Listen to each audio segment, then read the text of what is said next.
I'm gonna rent myself a house in the shade of the freeway. Gonna pack my lunch in the morning and go to work each day. And when the evening rolls around, I'll go on home and lay my body down. And when the morning light comes streaming in, I'll get up and do it again. Amen. Say it again. Amen. I wanna know. That was Jackson Browne with The Pretender. This podcast, I want to talk about a topic that's fairly important to me, something that I'm interested in, and that's technology. And technology related to social media as well. I just want to say, as a former teacher, I use technology quite a bit in my classroom. I always felt it was an important aspect of everyday life today, and I also used it a lot when I was doing some adjunct teaching. I worked with teachers on technology in the classroom. In fact, my doctoral dissertation was on technology integration in the classroom. And I've also been presenting at workshops over the number of years talking about educational technology and how it fits in. So I have had a vested interest in the idea of utilization of technology and where technology fits in today's world. But a few things have been on my mind about technology over the past few years, and particularly lately, that I wanted to talk about today. And that is where technology is and where we're going with it and how it fits into the everyday life of all of us. Particularly with the COVID situation, technology, particularly technology companies such as Amazon, Lyft, Uber, all those gig economy technologies that are in use today, and how they fit into perhaps maybe a situation that's a little bit darker than we have often thought of those to be. Now, I have to admit, just like most other people, I've used all these different technologies. I order things on Amazon. I've been places where I've used Uber to get things. Particularly with the COVID, there's been things like Instacart that used to order groceries or food to take out. So I'm not totally a saint on this as far as utilizing technologies, but there's things that have really been bothering me. In a previous podcast, I talked about my concerns about Facebook, and I want to go into a little bit more depth about social media and its impact, as well as these other companies. To start off with, I want to go back a few years and talk about a discussion I had with family members around the whole idea of social media and the positives, and perhaps in my eyes, some of the negatives about social media. One of the things that was talked about is, now we could reach out to other people around the world and get a view of things that have happened, events that have happened throughout the world, and be able to communicate with others about their situations. So it would hopefully make us more sensitive to situations, particularly any kind of political unrest that are happening in places outside of the United States, which was a good point. But my other concern was how social media in some respects creates social isolation, that people begin now, instead of interacting with others in face-to-face situations, now all their interactions is coming via technology, which concerns me because it creates that isolation. I recall back when I was living in Boston, and at that time there was a lot of development going on along Route 128, where all of these firms were beginning to establish their businesses, and people were, put into the situation where they go into work, they travel to work, usually by themselves. They would drive in, and they would get to the office, and they would go into an office that was pretty sterile environment, and they go into the cubicle and work for their day, and then they'd get back out in their car and drive back home, and again repeat the same process over and over again. I was worried that somehow we were losing that human connection. If I fast forward to present times, or even if I go back just prior to my retiring from teaching. And I use, as I mentioned before, technology quite a bit in the classroom. What I've noticed was when it came time for any kind of social media or texting, kids were really good at that. However, what I noticed is when it came to these projects, and oftentimes I would have kids work together as groups, they were really lost. They didn't know how to communicate with each other. If they were texting each other on their phones, they did great. But when it came to actually having a face-to-face dialogue with each other, oftentimes they wouldn't know how to really communicate with each other. It was as if it was a lost art, the ability to have face-to-face discussions or group discussions. And I had to really work with kids on getting them to kind of be able to communicate with each other face-to-face. It was kind of eye-opening for me. Now, some may be at this point thinking, you don't know enough about social media, or it's not all that bad. And I'm not saying it is, but I do have some concerns about how it does have that isolation component with it. And it's the same thing with other technology besides just social media, especially with COVID-19 right now, where people are working from home. Again, you're getting into a situation where there's that social isolation. It's good that people are able to maintain their jobs and not lose them, but you do have that isolation component to it, where you're working from home and not really interacting with people on a day-to-day basis other than through Zoom or some other video conferencing software. So when you think about it, how many people do you know that tend to spend a lot of time on Facebook, interacting with people that way, or getting most of their information from social media? But it's not just social media that concerns me. It's other tech companies and the situations that are occurring with them that also concerns me. Especially when I look at these companies that are really involved in this gig economy. When you look at the corporate aspect of that, it looks pretty cool. It's like, wow. You go to this office, they have these hangout areas where people can hang out, which is great. You can have food being catered to people, and I know there's ones that even have like a tap room set up where people can kind of hang out and have a beer. Or there could be certain days where you sample different types of whiskey. You can bring in your pets. That's really great. It's wonderful to have that. But I think there's another side of that people kind of put blinders on that raises concerns for me. It's like you can have all of that, but in some cases I really get concerned about how then that commits you to a situation where you're basically supposed to be there 24/7 every day. So it goes from a fun work environment to where you're kind of never can get away from it. You're kind of there even when you're not there. And so it gets into kind of an exploitation aspect of it that really concerns me. Or it kind of works on people's self-esteem. It's like you feel good about what you're doing, which you should, but it's that self-esteem aspect that I worry is sometimes also exploited. I think some of the tech companies try to portray themselves as being these progressive companies that are unlike the old days of the Robin Barons. But when you look at them, I'm a little concerned that they're kind of wolf in sheep clothing. For example, if we look at Amazon, we look at Jeff Bezos and his situation. I get concerned about how he treats people that work under him. For those that aren't aware, Bezos purchased the Washington Post.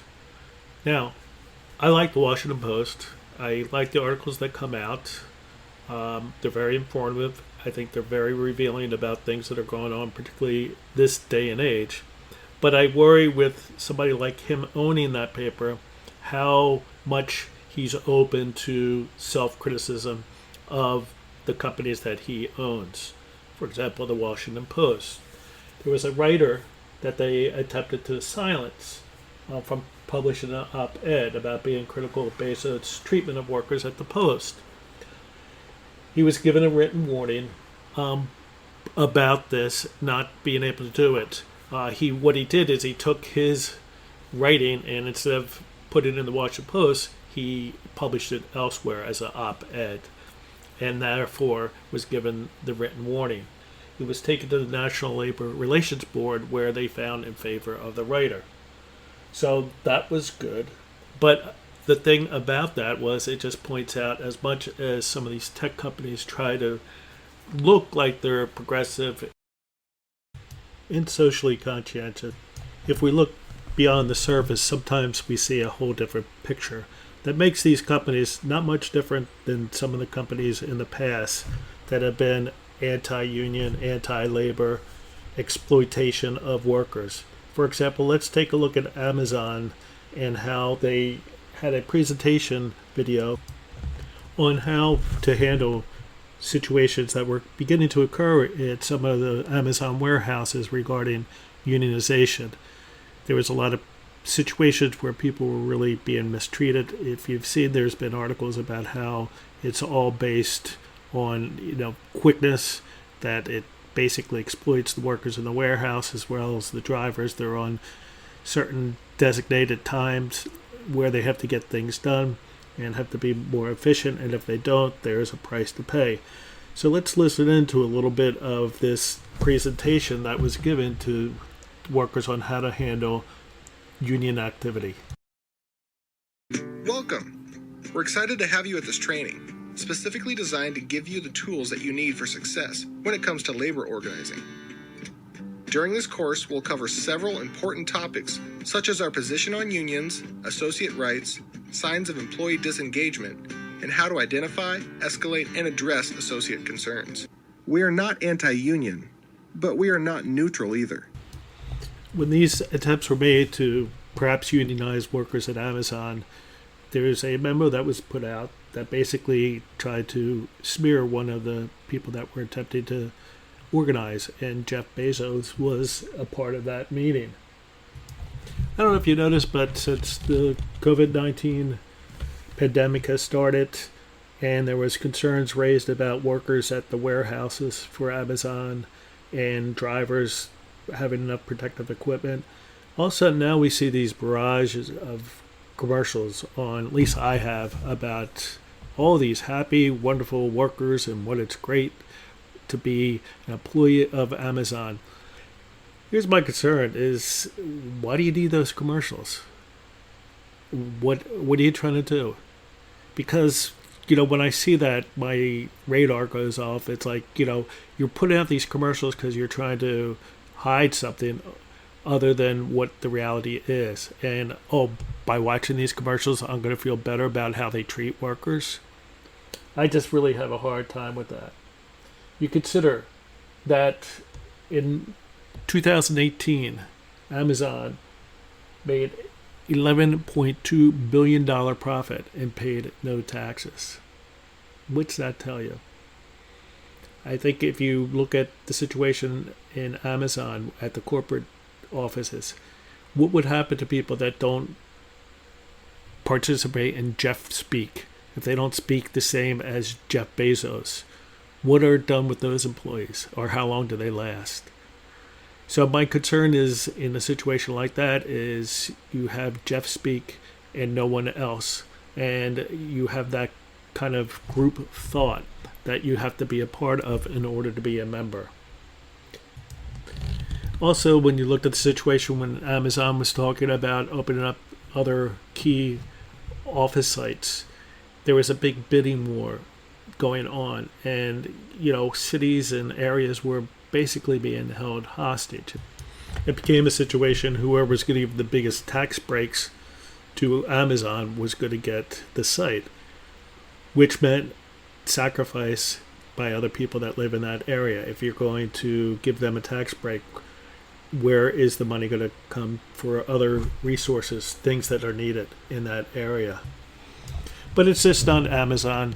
If you look at some of the other tech companies, for example, at a congressional hearing when the big tech companies were there to testify, they all kind of began their introductions and talked about these kind of heartwarming stories on how their companies got started, how they all became kind of the American dream.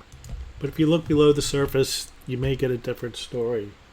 All of them have kind of stories about exploitation of workers. For example, I was reading an article that came from the LA Times about Instacart, and this is from the LA Times. About 5 days a week, Ryan Hartson scours the picked-over aisles of Mariano's Fresh Market in Chicago to fill grocery delivery orders for Instacart. He clocks in for his shift exactly on the hour. If he's even 5 minutes late, he'll receive a reliability incident. Within 4 minutes, he must accept any incoming orders. Any longer, it'll be kicked off the shift and risk getting an incident. 3 incidents in a week, and he is at risk of termination. It's a very easy job to lose, Hartson said. To avoid missing orders, Hartson schedules his bathroom visits after 4 hours of work. The app notifies him that he has earned 10 minutes paid break. Meanwhile, Instacart managers use the app to see if he's running behind on his orders. The app also tracks Hartson's customer communications, automatically searching for specific terms to ensure he's using Instacart's preferred script. If he doesn't, his metrics will take another hit. And like I said, that was from an article in the LA Times. If you look at other situations, such as with Uber and Lyft, they attempt to make themselves as these workplaces where you work when you want, make your own hours. And the situation winds up being where people wind up using their own cars, their own gas, the wear and tear of their cars. And when it comes to the factor of what they're really making, at times they're barely making minimum wage. This gig economy removes all these companies from taking any responsibility at all. In California, AB 5 was passed, reclassifying these gig workers as employees. This made these companies responsible for benefits such as health care. Now in California, they're trying to pass Prop 22 to exclude them from AB 5, such as Uber, Lyft, DoorDash, Instacart, Postmates. The 5 companies employed at least 19 firms to do consulting work to help them wage their Proposition 22 battle. At least 5 of the firms named in the documents have worked on campaigns for big tobacco, big oil, and big chemical companies, including Philip Morris, Chevron, and Monsanto. As of August 28, the 5 gig economy companies have contributed more than $111 million to Proposition 22, according to California's Fair Political Practice Commission, with Uber, Lyft, and DoorDash the biggest backers. By contrast, spending on Florida's 6 ballot measures for 2020 totals just over $68 million. So these companies are willing to spend that much to defeat or change a proposition, and yet won't use that money to take care of the people that work for them. So when I really think about it, the more things change, the more things stay the same. As I said in the beginning, as much as these companies try to give the impression that they're progressive, oftentimes in the situation, I fail to see where that progressiveness is. So Mark Zuckerberg could talk about how he's going to end political ads a week before election. That doesn't tell me much. It just basically says that, well, we're going to take those profits that we get from those ads up until the very last week. By then, it's a little bit too late. So I guess one thing to think about is that next time you order something from Amazon or Instacart or take a Uber ride, any of those things, that you be aware and sensitive to the people that are struggling just to get by on what little money they make from these huge companies that make incredible profits. And for those that work at the corporate offices of these corporations, I would hope you would become a little bit more sensitive to the people that are working under you, that are really doing a lot of the work that is required to make the companies profitable. And that perhaps you'll be able to have an opportunity to maybe collectively organize yourselves so that you're not exploited. Because as much as they may give you a comfortable place to hang out, they may offer you free food, free drinks, bring your pet in, you have to think about how much they're requiring of you outside of the time that you're in the office. Are you really a 24/7 employee? And are you okay with that? Do you need your self-esteem to come from what you do there? So the bottom line is we're all in this together. And if we can find a way that allows it to be a situation where everybody can move forward together and not leave people behind, that would be the best solution. And for those that are ahead of these corporations, I'm not very hopeful that they'll have a great awakening, that too much of it is based on money. And the more money they can get, it just seems to never be quite enough. So that's it for this podcast. Thanks for listening, and until next time, stay safe. The story is told of the power of gold and its lure on the unsuspecting. It glitters and shines, it badgers and lines, and constantly needs protecting. Balance the cost of the soul you lost with the dreams you rightly sold.